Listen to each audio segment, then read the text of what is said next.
नमस्कार विद्यार्थी मित्रों, एक बार फिर हिंदी की ऑनलाइन क्लास में आप लोगों का स्वागत है। आप लोग बहुत अच्छा काम कर रहे हैं। घर बैठ कर के जो आप लोग काम करके भेज रहे हैं वाकई में काबिल तारीफ़ है। सभी विद्यार्थियों से फिर मैं ये कहूँगा कि आप ईमानदारी से, निष्ठा से अपना काम करते रहिए और हम लोग अपने तरीके से पूरी कोशिश करेंगे कि आप घर बैठे आप शिक्षा प्राप्त कर सको। तो सातवें काव्य में आज हम प्रकृति को देखेंगे। शीर्षक है बादल को घिरते देखा। कवि नागार्जुन की ये प्राकृतिक सौंदर्य की कविता कहते हैं कि जब उन्होंने तिब्बत यात्रा की थी और उस तिब्बत यात्रा में हिमालय पर जाकर के जो उन्होंने प्रकृति का निर्मल स्वरूप देखा और उस स्वरूप को देख करके कवि के मन में प्राकृतिक सौंदर्य का जो उफान आया, उस उफान को उन्होंने कविता में शब्दों में ढाला कि बादल को घिरते देखा है। कहीं मानसरोवर में कमल के फूल पर गिरती हुई बूंदों का चित्र किया, तो कहीं झीलों में तैरते हुए हंसों का चित्र या वो दृश्य हमको दिखाया। चकवा चकवी का कहीं मिलन हमें बताया, तो कहीं शैवालों की हरी घास पर प्रणय कटाक्ष होते हुए जो वातावरण उन्होंने देखा, उस वातावरण को कवि ने हमारे सामने काव्य के जरिए व्यक्त किया है और उसी को हम समझने का प्रयत्न करेंगे। एक चित्र जो है वो पूरा का पूरा इस काव्य के अंतर्गत हमें दिखाई देगा। इसके साथ में एक वीडियो रखने वाला हूँ इसी काव्य को पढ़ते हुए। एक कवि का काव्य को जैसे जैसे वो पढ़ रहे वैसे वैसे उनके पीछे जो दृश्य आपको दिखाई देंगे, उस दृश्य में इस काव्य का प्राकृतिक सौंदर्य आपको दिखाई देगा। तो आपको उस वीडियो में काव्य तो सुनना है, लेकिन पीछे जो दृश्य दिखाई दे रहे हैं उस दृश्यों को भी ध्यान से देखना है। तो ये काव्य पूरी तरह से आपको स्पष्ट समझ में आ जाएगा। अमल धवल गिरि के शिखरों पर बादल को घिरते देखा। श्वेत, शुभ्र, स्वच्छ, निर्मल शिखर यानी चोटी, पर्वतों की चोटी पर बादलों को घिरते हुए कवि ने देखा। छोटे छोटे मोती जैसे उसके शीतल तुहीन कणों, छोटे छोटे बर्फ की जो बूंदें हैं, मोती का स्वरूप दिया उसे। उन बादलों पर बर्फ की जो छोटी छोटी बूंदें गिर रही वो मोती के समान लग रही और मान सरोवर के उन स्वर्णिम कमलों पर गिरते देखा। छोटे छोटे मोती जैसे बर्फ के कणों को मानसरोवर में जो कमल हैं उन स्वर्णिम कमलों पर गिरते हुए देखा है। बादल को घिरते देखा है। तुंग हिमालय के कंधों पर, ऊंचे ऊंचे हिमालय जो पर्वत हैं उनके कंधों पर कई छोटी बड़ी झीलें हैं, छोटी बड़ी कई झीलें, और उन झीलों के उनके श्यामल नील सलिल में उनका जो पानी है झरनों का, उन झीलों का जो पानी है उसमें समतल देशों से आकर, मैदानी प्रदेश से, समतल यानी मैदानी, मैदानी प्रदेशों से आकर पावस यानी वर्षा ऋतु, उमस, पावस की उमस से आकुल।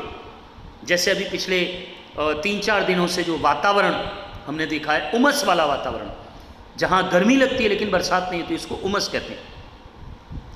तो मैदानी प्रदेश से आकर जो वर्षा ऋतु की उमस से व्याकुल हो चुके हैं, तिक्त मधुर बिस्तंतु खोजते, तिक्त मधुर बिस्तंतु खोजते, झीलों में जो कमल नाभ ढूंढ रहे हैं, ऐसे कमल नाभ ढूंढते हुए हंसों को तैरते हुए देखा है। देखिए दो दृश्य हैं यहां पर। बादलों के बीच बर्फ के मोती जैसे कणों को स्वर्ण कमल पर गिरते देखा, झील के पानी में मैदानी प्रदेश से वो हंस जो पावस की ऋतु की उमस से व्याकुल हैं, वर्षा ऋतु की उमस से व्याकुल हैं, शीतलता प्राप्त करने के लिए उस झील की पानी में आकर के जो हंस तैर रहे हैं, कमल नाभ ढूंढ रहे हैं, ऐसे हंसों को तिरते देखा है, बादल को घिरते देखा है। ऋतु वसंत का सुप्रभात था। बसंत ऋतु की बात है। बसंत ऋतु के सुबह का समय था। मंद मंद था अनिल बहरा। अनिल का मतलब होता है पवन, हवा। मंद मंद गति से हवा बह रही थी। बाला अरुण की मृदु किरणें थी। बाला अरुण, सूर्योदय पूरी तरह से हुआ नहीं है, यहाँ अरुणोदय का दृश्य है, जहाँ बादल लाल हो जाते हैं, सुनहरी हो जाते हैं। अगल बगल स्वर्णाभि शिखर थे, स्वर्ण की आभा वाले सुनहरे शिखर, सुनहरे पर्वत। वो सुनहरे पर्वत क्यों दिख रहे थे?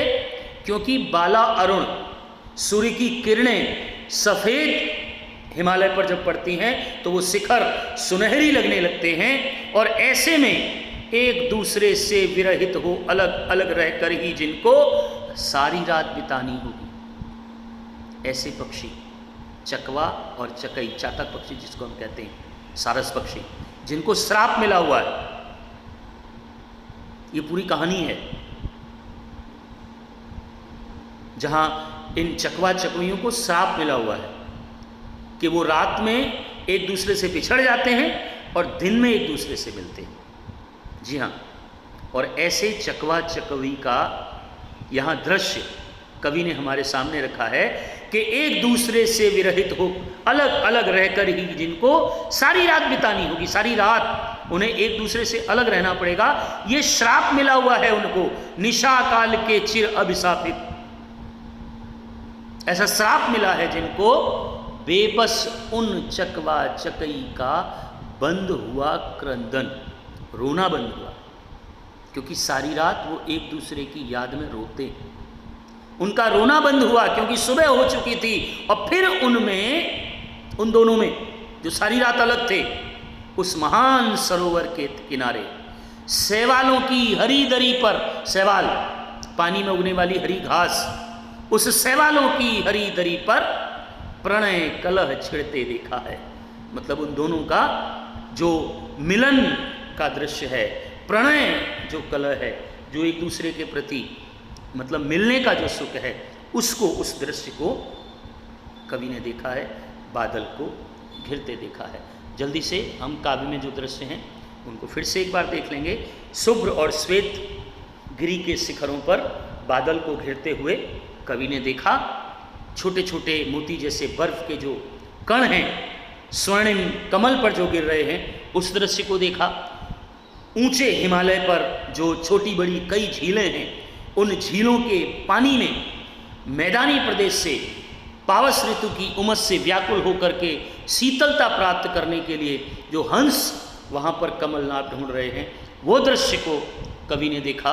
वसंत ऋतु के सुप्रभात में जहाँ मंद मंद गति से पवन यानी हवा बह रही है, जिसके अगल बगल सुनहरी शिखर थे, स्वर्णाभि शिखर थे, और ऐसे में सारी रात एक दूसरे से अलग होकर के रोने वाले चकवा चकवई का जो मिलन है, उस मिलन को शैवालों की हरी दरी पर कवि ने देखा है, बादल को घिरते देखा है। तो ये पूरा का पूरा जो प्राकृतिक सौंदर्य कवि ने हमारे सामने रखा है। यहाँ भी मैंने इस काव्य में आप लोग देख सकते हैं कि वैकल्पिक प्रश्नों के नीचे, उत्तरों के नीचे मैंने अंडरलाइन कर दी है, जिन्हें आपको लिखना है भावार्थ के साथ में, और एक एक वाक्य जो प्रश्न हैं उन प्रश्नों को भी देख करके आपको लिखना है। तो इसी तरह से आप लोग काव्य के भावार्थ को लिखते रहिए, प्रश्नों को आप पढ़ते रहिए। जिस तरह से अन्य विषयों की जो परीक्षा हुई है, वैसे अपनी विषय की भी परीक्षा होगी, तो आप लोग उसमें भी अच्छा प्रदर्शन करें। आप लोग पढ़ते रहें ध्यान से इसी तरह से और अपना काम करते रहें। और एक और सूचना कि ये परीक्षा महत्वपूर्ण है, इतना ध्यान रखना, और उसी के अकॉर्डिंग आप लोग अपनी पढ़ाई घर पे शुरू रखना। नहीं ज़्यादा तो मतलब छोटे छोटे जो प्रश्न हैं, वैकल्पिक प्रश्न हैं, उनको आप लोग पढ़ते रहिए, याद करते रहिए, और पेपर का प्रारूप क्या होगा वो पेपर आने के बाद ही पता चलेगा। तो उसी तरह से हम लोग और अपने अभ्यासक्रम को आगे बढ़ाते रहेंगे, पढ़ते रहेंगे।